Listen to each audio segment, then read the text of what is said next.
If you were looking for a mid-range to high-end GPU back in 2014, the GTX 970 from Nvidia would have been a compelling option. Built on the Ampere architecture, the GTX 970 targeted gamers wanting to play 1440p and 1080p at the time. Back then, it used to set you back $329 US, but now in today's market, it will set you back around £140 on the used market, which in this climate is yeah, not too bad. And this begs the question, can the GTX 970 still keep up with 1080p gaming in 2021? And more importantly, is it good for a budget 1080p gaming rig in 2021? Before getting into that though, I would like to mention that I am actually building a benchmarking PC to do future graphics card benchmarks on.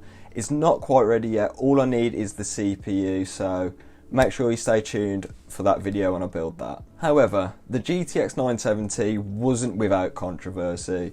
There was a controversy surrounding the memory on this card, so I think it was 3.5 gigabytes of the GDDR5 memory was performance memory, with the other 500 megabytes being sort of efficiency, lower performance, and this would cause issues if 3.5 gigabytes of video memory was exceeded, so yeah, you could tell that gamers were pretty annoyed with that. Back in its day, the GTX 970 was quite beefy for the price point. It featured 1664 CUDA cores, 4GB of video memory, and it was built on the Maxwell architecture. The model we've got in today's video is the Zotac dual fan model. I don't know what the actual model's called. I tried looking it up on Tech Power Up, but it didn't have a model name. It's just the Zotac 970.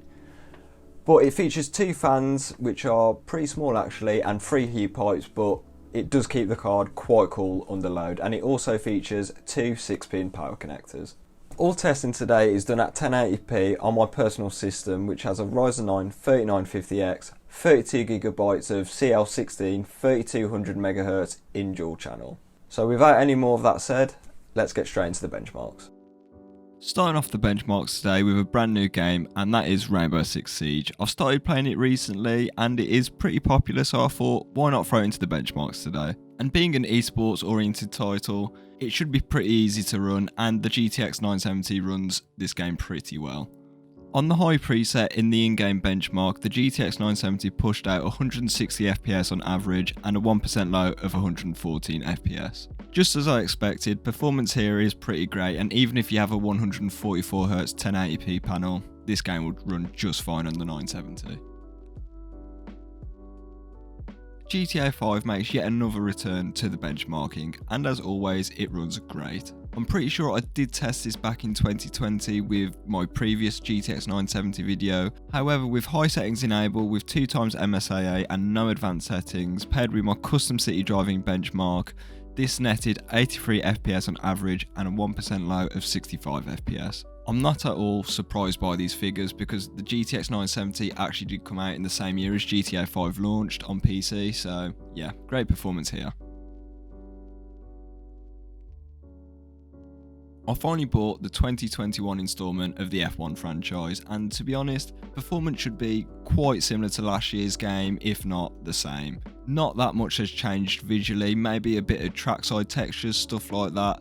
Other than that, not a lot has changed in the way of visuals. And on my classic wet Australian GP benchmark, the GTX 970 pushed out 88 FPS on average and 76 FPS for the 1% low figure. This was done with the high preset enabled. So if you're an F1 fan and you want to pick up the latest game and you have a GTX 970, this will run it just fine.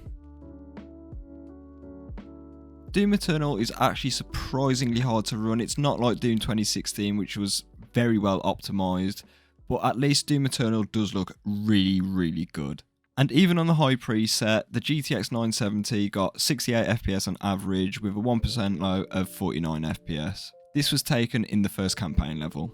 One thing I've noticed from Doom Eternal is it's quite heavy on VRAM as well, and the GTX 970 having 4 gigs of that doesn't exactly help, but it isn't the end of the world as you can still get away with high settings. I tested Forza Horizon 4 just before Forza Horizon 5 launched, so all benchmarks from now on will include Forza Horizon 5 instead of 4. However, when running on the medium preset with a 2x MSAA, the GTX 970 got 98 FPS on average and a 1% low figure of 81. You could certainly get away with the high preset here because there is a lot of overhead for that 60 FPS barrier. And the 970 should run Forza Horizon 5 just fine, judging by the performance we see right here. I don't think I've ever tested Dirt Rally 2.0 before on the channel. It's a very good looking game which is optimised very well, but then again, it is developed by Codemasters. With the high preset enabled, the average FPS is 113 with a 1% low figure of 84, so there was a tiny bit of stutter in there, but while I was playing I didn't really see any, so it runs just fine. Last game up today is Assassin's Creed Valhalla. The 970 is actually capable of running this game as it supports DX12 at a feature level. As we've seen from previous videos before, the 700 series and older won't even start this game. However, Assassin's Creed Valhalla is not an easy game to run, with the GTX 970 getting 47 FPS on average with a 1% low of 34. This was achieved on the medium preset in the in-game benchmark. I would say this is playable, but not ideal. It is a story-driven game, so you don't need absurd frame rates, but yeah, if you're looking for 60 FPS, maybe the GTX 970 isn't the GPU for you. What I can take from these benchmarks is the GTX 970 has aged incredibly well. It still does really well in esports titles like Rainbow Six Siege or F1 2021. It does slightly struggle a bit in newer AAA games like Assassin's Creed Valhalla, and I think this will be a trend which will go through for the rest of time.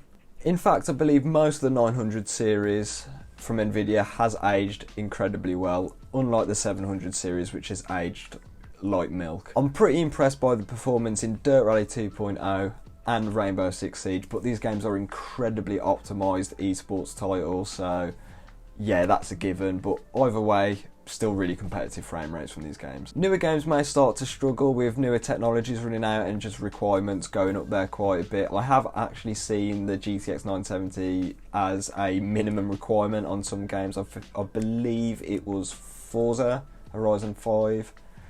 So yeah, it's getting quite hard for this card, but if you lower the settings and lower your expectations, you should be just fine.